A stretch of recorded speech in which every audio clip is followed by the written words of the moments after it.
I recently installed the JLT 3.0 oil separator on my 2002 F150 Harley Davidson.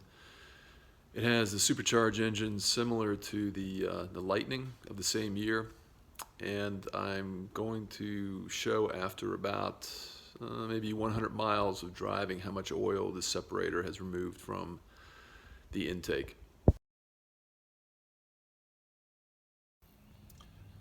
Here you can see the unit installed on my passenger side, which most sites say is the problem side. I'll unscrew the unit, and if you can see in there, there's a significant amount of oil with combustion products that would normally go into the engine. I'm extremely happy with this. I think that the price point for this is excellent quality, and considering what it is preventing my engine from adjusting.